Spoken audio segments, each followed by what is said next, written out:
Tu aimes ton travail à l'abattoir? J'aime bien, parfois j'aimerais bien ne pas autant travailler avec le sang, la mort, mais c'est ce que je fais. Erasmo Wagner tire longuement sur sa cigarette et expulse la fumée par la fenêtre. Le vent tiède et cinglant défait immédiatement les volutes. Il faut bien que quelqu'un fasse le sale travail des autres. Personne ne veut faire ce genre de choses. C'est pour cela que Dieu met au monde des gens comme toi et moi. Je viens de vous lire un extrait de la page 19 du dernier roman de Ana Paula Maia, Du bétail et des hommes, paru aux éditions Anacaona, dans une traduction de Paula Anacaona. On est au Brésil, dans un abattoir un peu minable, avec des hommes, des écarisseurs, des assommeurs et des bêtes, des bœufs, des cochons. Ils sont là, dans la même misère, la même violence et finalement tout aussi démunis, l'un comme l'autre, face à la mort.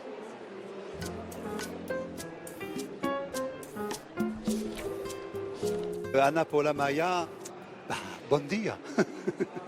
Alors, je viens de lire un extrait de votre roman. Est-ce que c'est une bonne porte d'entrée dans Du bétail et des hommes? É uma boa entrada.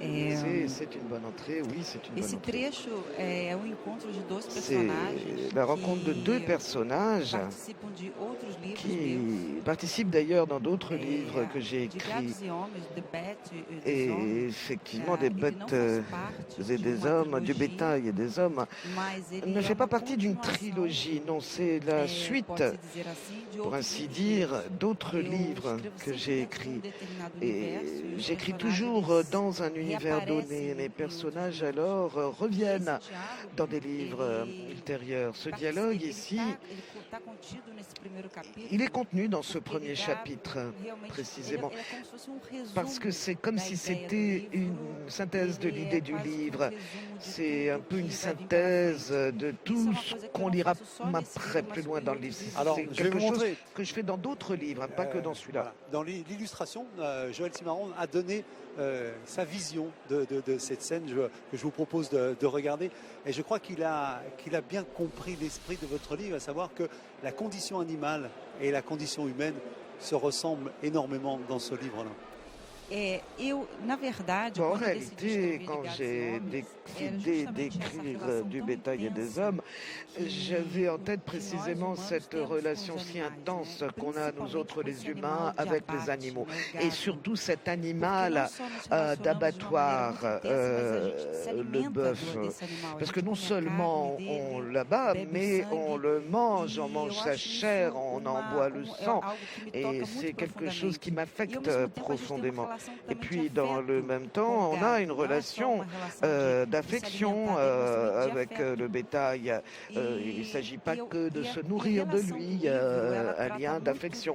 Et justement, ce livre traite de cette situation qui consiste à bestialiser l'homme et humaniser l'animal. Alors, on y reviendra, mais on se dit, en lisant ce livre, même au terme de ce livre-là, est-ce que vous êtes végétarienne?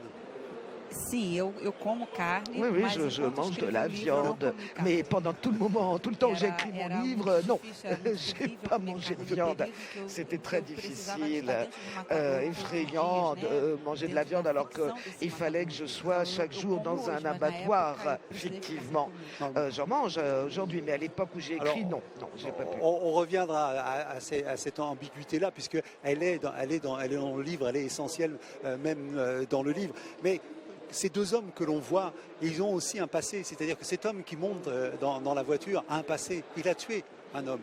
Et il a tué ce qu'on appelle un sale type. Et on a l'impression que ces hommes qui abattent du bétail considèrent que c'est normal de se tuer un sale type.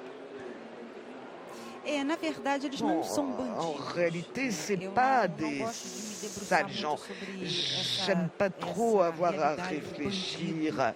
Mas à são cette homens que, réalité em algum momento du da vida, méchant. mataram Ce outro sont des homem hommes, en tout por cas, alguma questão qui, muito à un pessoal, moment ou à un autre de leur para existence, resolver ont uma questão tué muito un autre particular. homme pour des Então, raisons são homens très trabalhadores, personnelles, pobres e avec des causes à trabalhadores, que em part. Ce determinado sont des momento da hommes vida pauvres, des precisou matar travailleurs alguém qui, à para un moment resolver ou à un alguma autre dans leur vie, pendência, ont eu à tuer alguma causa quelqu'un pessoal. pour régler un problème personnel, Claro, eu imagino faire quelque chose pour régler un problème. Alors, bien sûr, j'imagine bien que si tous les jours, on a comme pour travail de tuer des animaux, en gros, dans les abattoirs, c'est plus facile alors de tuer un homme.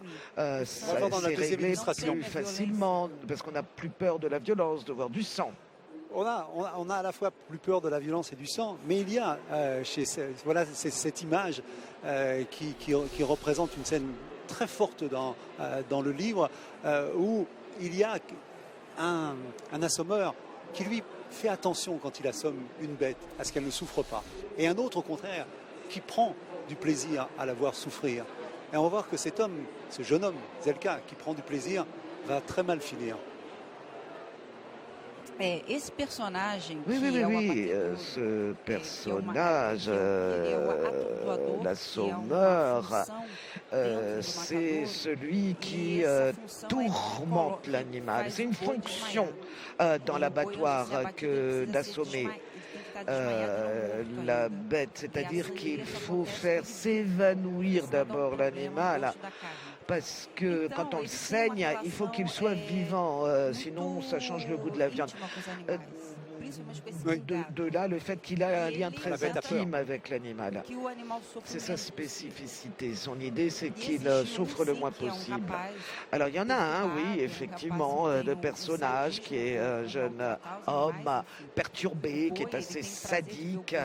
Il aime voir souffrir les animaux, le bœuf en question. Alors, pour Wilson, celui qui a ce zèle, ce soin, c'est inacceptable. Donc, et quand il dit non, fais pas ça, tue avec respect, l'autre précisément fait l'inverse.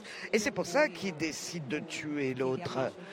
Alors il y a une autre façon de tuer. Il est en dessous des bœufs. Une autre façon de tuer indirecte que l'on voit dans cette scène, c'est qu'il y a la visite d'étudiants à cet abattoir. Et bien évidemment, ils sont choqués par ce qu'ils voient et ils traitent même les assommeurs d'assassins. Et l'homme leur pose une simple question: est-ce que vous mangez, vous, des hamburgers? C'est-à-dire là, c'est la question de l'hypocrisie. Oui, c'est une question d'hypocrisie.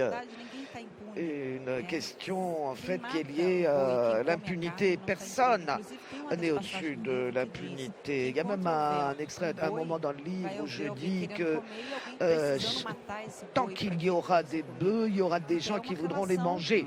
Ce bœuf existe pour être mangé quelque part. Donc c'est ce lien-là qu'il y a. Nous, en ville, on achète de la viande emballée, coupée en tranches dans le supermarché.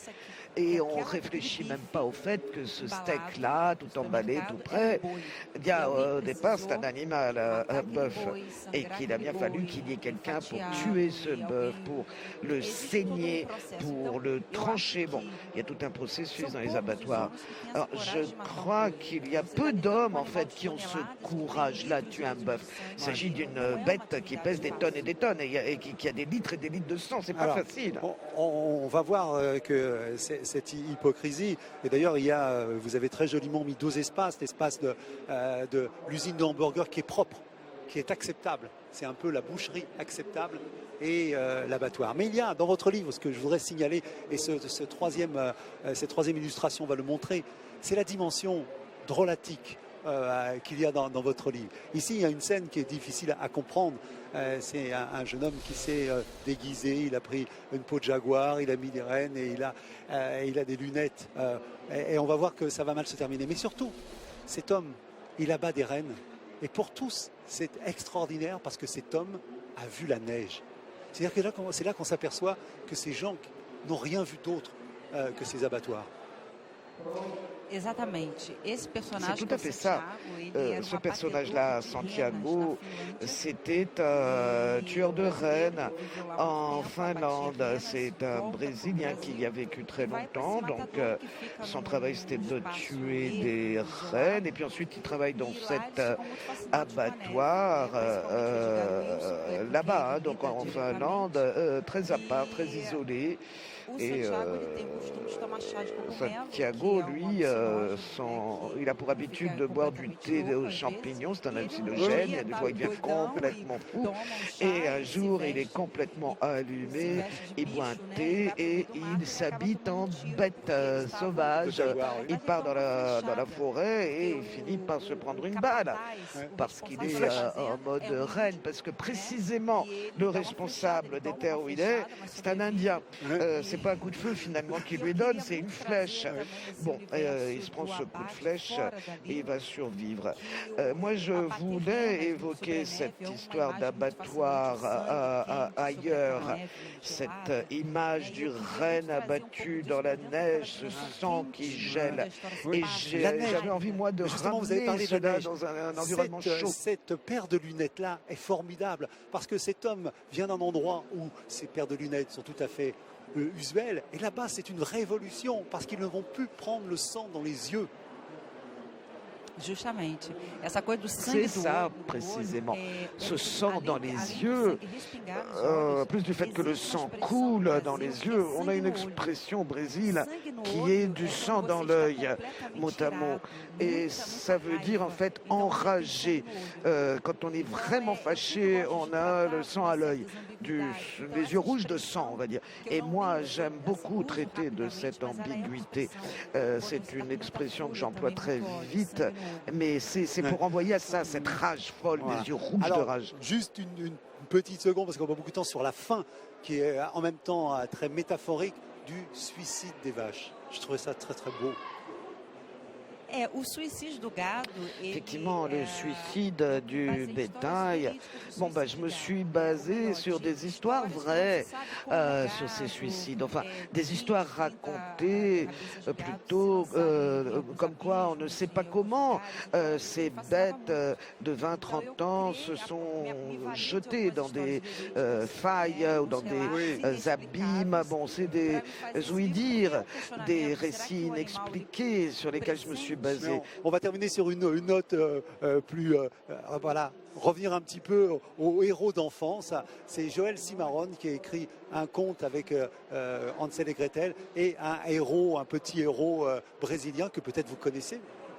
Aqui é João e Maria e Saci Pererê, é isso? Donc ça, c'est Saci Pererê ici, hein, c'est bien ça? Oui, c'est pour vous. C'est pour vous, c'est un cadeau et c'est un conte. O Saci Pererê oui, effectivement, c'était Hansel et Gretel, oui, qui m'a surpris, mais c'est Saci, oui, ça fait partie du folklore brésilien, bien sûr. Malheureusement, la pendule dit, voilà. Donc je voulais au revoir et vous donner rendez-vous la semaine prochaine pour un nouveau numéro de Page 19 et remercier bien sûr l'ambassade du Brésil qui nous a accueillis si gentiment. Obrigado. Eu que agradeço.